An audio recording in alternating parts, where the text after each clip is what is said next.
Boa tarde, pessoal. Meu nome é Rafael. Eu vou apresentar para vocês a ferramenta Save. Foi um projeto que eu desenvolvi durante a minha graduação e para evitar acidentes com crianças que foram esquecidas dentro de carros estacionados. Bom, sou eu, Rafael, meu GitHub, meu e-mail. Embaixo é o René. Ele foi o meu professor durante a graduação, foi o meu orientador durante o trabalho, me apoiou em todas as fases do projeto.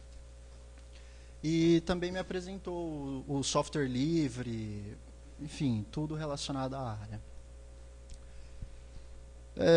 Bom, parece que não, mas é muito comum esses casos onde acabam acontecendo situações indesejadas de crianças que foram esquecidas dentro de veículos, principalmente recém-nascidos, ou a faixa de 1 ano até 2 anos de idade. É um intervalo de... são bastante casos que aconteceram. Aqui no Brasil, eu não encontrei nenhuma estatística oficial, um dado oficial no Detran ou no Conselho Nacional de Pediatria. Era uma informação, era um dado muito alto, um valor muito alto, mas que poderiam ser de outras situações. Por exemplo, asfixia, hipertermia. Então, não dava para eu dizer se era ou não de um acidente de uma criança que foi esquecida dentro de um veículo. Mas nos Estados Unidos, o cenário já é um pouco mais grave. E, de acordo com uma ONG norte-americana chamada Kids in Cars, eles contabilizaram, num período de 20 anos, que foi de 1990 até 2010, 584 casos. E isso dá, em média, 38 casos ao ano e 9 por dia. Desculpa. 38 mortes ao ano e 1 a cada 9 dias. Pode passar, por favor. Bom, aqui eu tenho um gráfico também que eu extraí da ONG Kids and Cars, que a gente consegue ver bastante que no período de 1998 até 2010 ocorreram diversas situações desse tipo. Por favor. E diante desse cenário, eu apresento aqui para vocês o Save, né? Ele é um sistema FLOSS que atua na prevenção desse tipo de acidente. E como eu já falei no começo, ele foi desenvolvido durante o meu trabalho de conclusão de curso, né? E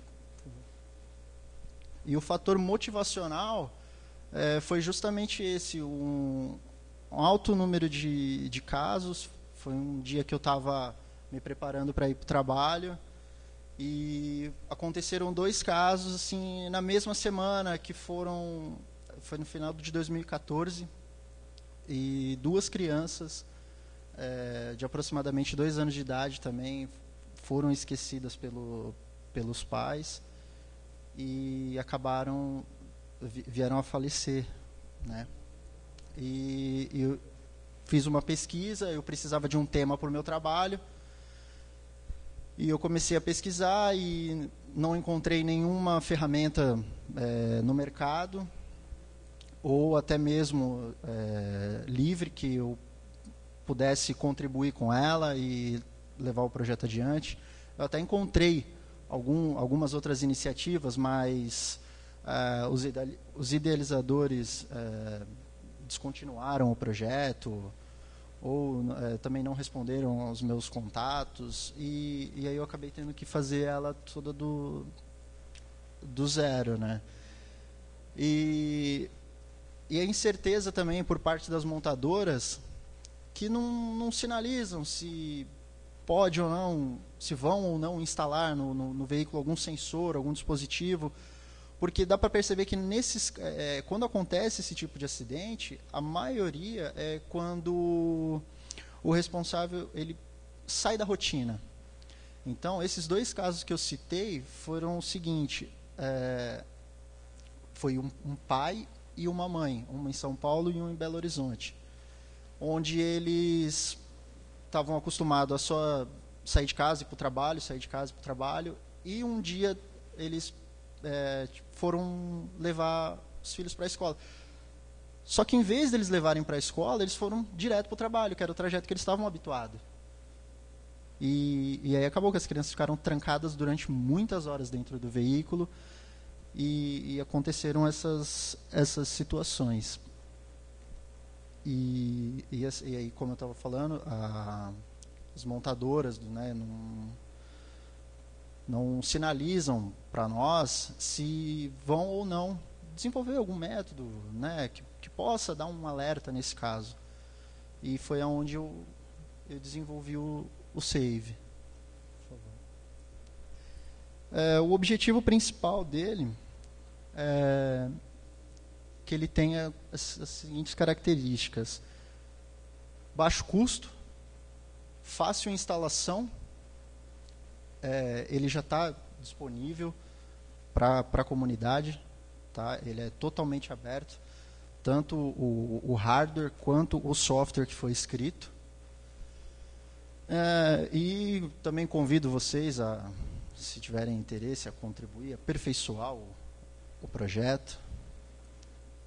Por favor. O funcionamento dele é assim: a partir do momento eu tenho sensores instalados em pontos específicos dentro do veículo, eu vou falar mais adiante. Mas a partir do momento que é dada a partida no veículo, ele tem um intervalo de 2 minutos e ele começa a realizar as medições. Então, através de um sensor ultrassônico, eu começo a captar os valores entre o sensor que está no para-brisa até o objeto mais próximo, que seria o motorista ou o passageiro que está no banco do lado, tal.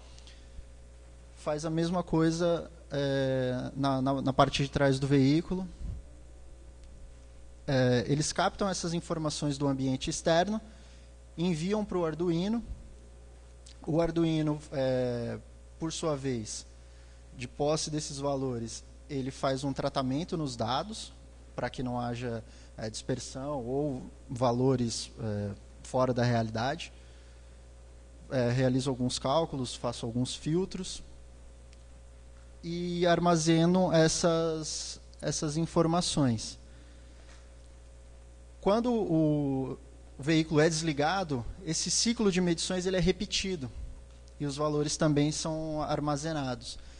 Então eu comparo, no final, o valor inicial com o valor final e dali eu consigo saber, prever, né? Não prever, estimar que tenha uma criança sozinha dentro do veículo, ou o adulto ainda está lá, e diante de uma determinada situação, se for dada uma situação de risco, os atuadores são acionados, que são os elementos do próprio veículo. Por favor. Bom, aqui, como vocês podem ver, aqui serão onde os sensores são instalados, né? Então, eu vou dividir o veículo em regiões, instalar eles em pontos estratégicos. Então, eu tenho 2 sensores ultrassônicos no para-brisa, um para o motorista e um para o passageiro. Na parte traseira, eu tenho 4 sensores ultrassônicos, mais o de peso. Os 4 sensores ultrassônicos... por favor. Aqui tem uma figura um pouco melhor para a gente poder ver onde que são instalados cada sensores, né? Então, os sensores ultrassônicos, mais o de peso que vai no assento da cadeirinha. Então, complementando o que eu estava falando dos 4 sensores na parte traseira, de acordo com a resolução número 277 do CONTRAN, até 1 ano de idade, as crianças têm que utilizar o bebê conforto ou conversível, que eles chamam, né? Que é aquele que não tem aquela capa que fecha. Então, eu preciso ter pelo menos 2 sensores no vidro traseiro, virados para frente do carro, para poder fazer essa leitura, né? E acima de 1 ano, até 4 anos, são essas cadeirinhas ou assento de elevação. E aí eu tenho mais 2 instalados no centro do veículo, um acima de cada banco de quem está ocupando a frente do veículo. Por favor. Bom, para a obtenção dos dados, né, eu já tinha até comentado, é calculada a distância entre o sensor e o obstáculo mais próximo. Então, por exemplo, com isso eu consigo saber se a pessoa que estava ocupando aquele assento, ela está ou não presente ali no veículo. Então, a distância do sensor até o objeto mais próximo, vamos supor que o motorista está lá, ou o passageiro, é um valor, sei lá, 20 centímetros. Quando ele sai, esse valor que é medido no final, ele tem que ser 20 mais X, que é o obstáculo mais próximo já passa a ser o banco do veículo. Então, ali, com essa diferença, eu consigo saber se aquele assento está sendo ocupado ou não. E para obter os dados da criança, além da medição das distâncias com o sensor ultrassônico, eu uso também o sensor de peso. Então, assim, dado uma situação de risco, que o sistema viu que detectou que eu tenho uma criança sozinha lá dentro do veículo, então as ações são acionar a buzina, alarme, o destravamento das portas, baixar os vidros, mas aí já são particularidades de cada veículo. Eu acho que o principal seria a buzina, que isso é um item indispensável, que qualquer veículo tem. Os demais não. Então, tem carros que não tem alarme, não tem travas elétricas. Bom, já falei, né? Então, vamos ao que interessa e como que eu desenvolvi essa ferramenta. Eu utilizei hardwares livres, que foi o Arduino, o sensor ultrassônico, o HC SR04, o sensor piezo e uma célula de carga. Então, assim, todas elas são bem difundidas no mercado, amplamente comercializado e utilizadas. E ela também tem um baixo custo, que é um dos propósitos. Aqui eu tenho a minha arquitetura de componentes, né, onde os sensores fornecem as entradas, né, que eles vão mapear o ambiente externo e vão passar o processamento para o Arduino.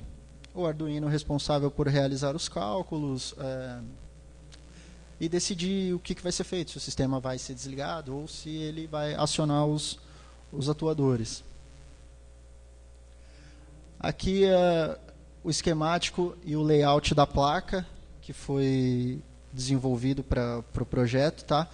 Bom, por enquanto, ela está só no papel, tá? A gente construiu, ela está disponibilizada também, mas fisicamente a gente ainda não fez a placa, até por questão de tempo, tudo, não deu para a gente fazer.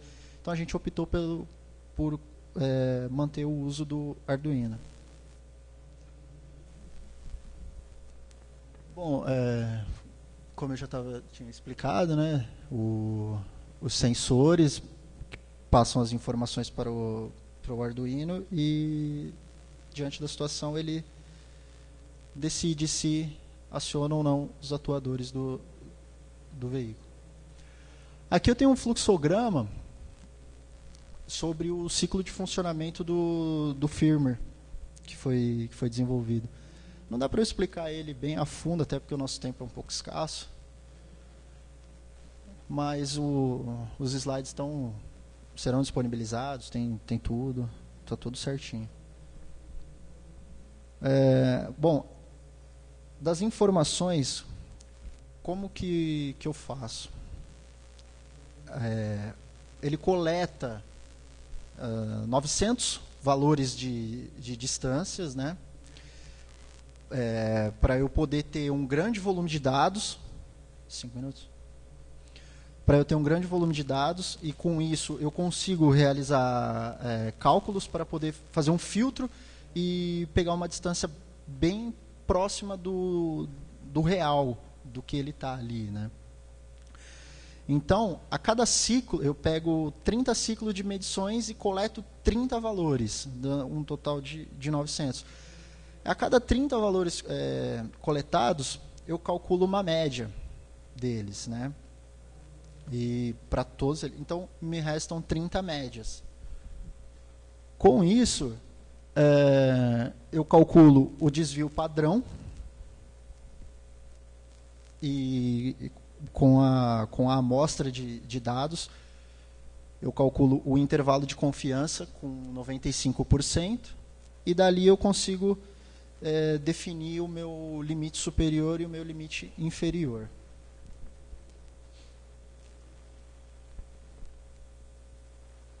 Então, depois de passado todo esse processo com os cálculos de desvio padrão, intervalo de confiança,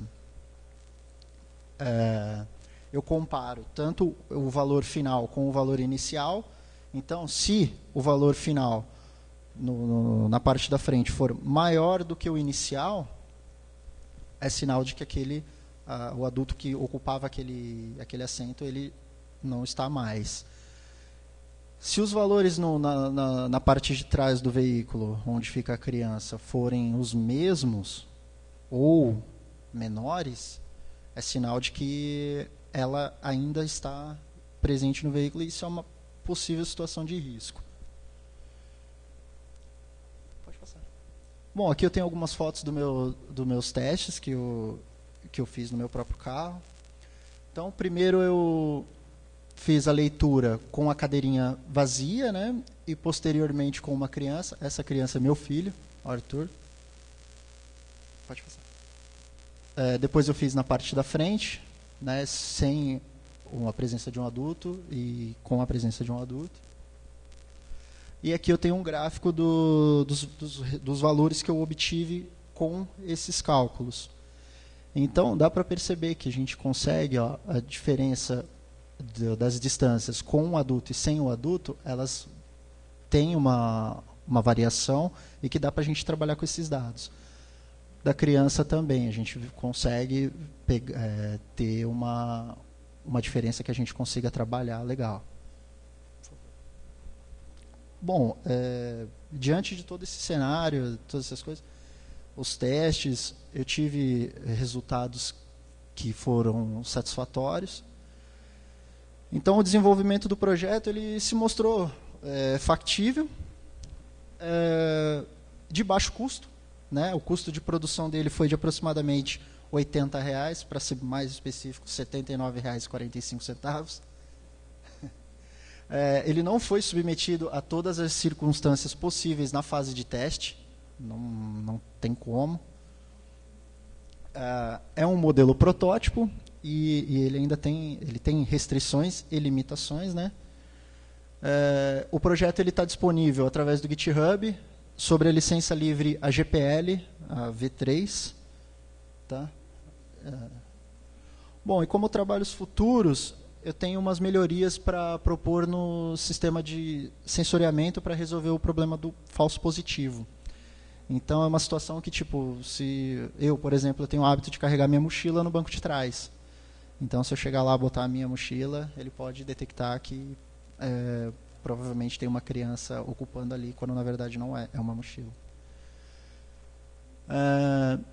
A integração com o módulo GSM, para poder disparar SMS, para ser mais uma fonte de aviso, de alerta. Implementar uma interface de usuário, onde ele consiga inserir informações, cadastrar, sei lá, um número de telefone, alguma coisa. estudar uma forma genérica de instalação nos veículos, onde a particularidade de cada um não interfira no funcionamento e nem a instalação do save interfira no funcionamento do veículo. Eu também estudar a substituição do Arduino por um componente de maior poder computacional, como o Raspberry Pi ou BeagleBone, para que assim a gente consiga fazer também a análise e detecção por imagem.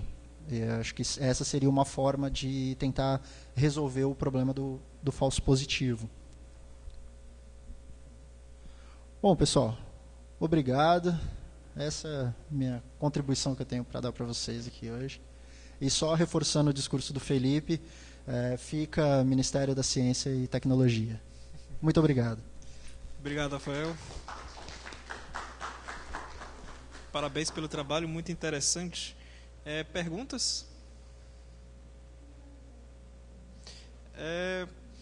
Tu chegou a fazer testes com ocupantes e tal, e sem ocupantes, para ver se dava algum tipo de falso positivo. Você citou quando tem a mochila, mas aí mas era uma mochila, né? Mas, por exemplo, se de repente tem uma criança e ela sai e o sistema, por algum motivo, ele não conseguiu captar essa diferença, você chegou a fazer testes que resultaram nesse tipo de situação? Como assim ela sai?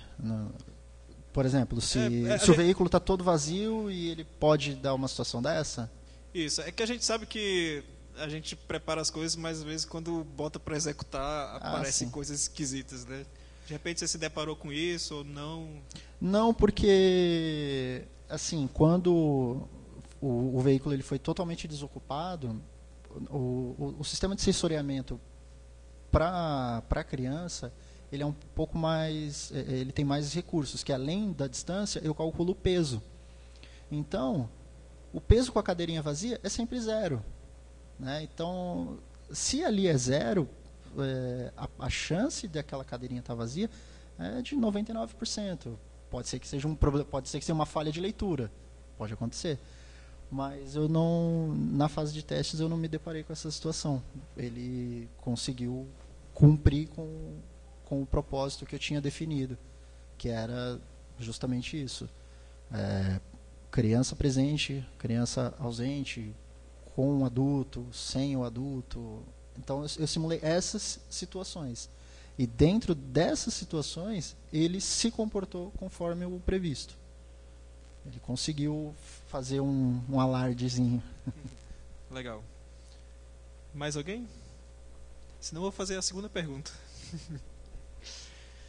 Quando é que você vai abrir uma empresa com isso aí? Olha, boa pergunta. Eu não tinha pensado, não estou pensando nisso, né? Mas até um dos comentários de um dos revisores do meu trabalho foi justamente esse.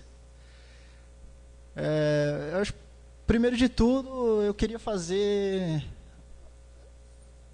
que ela tenha um funcionamento pelo menos aceitável, assim, que dê para entrar em produção, que a gente consiga desenvolver. Mas não está descartada a possibilidade disso virar um produto e começar a ser comercializado. Vamos ver próximos passos, trabalhos futuros. Tá certo, parece bastante útil, assim, bem interessante. Ninguém quer fazer perguntas, né? Então, Rafael, obrigado mais uma vez, parabéns pelo trabalho. Palmas para Rafael de novo.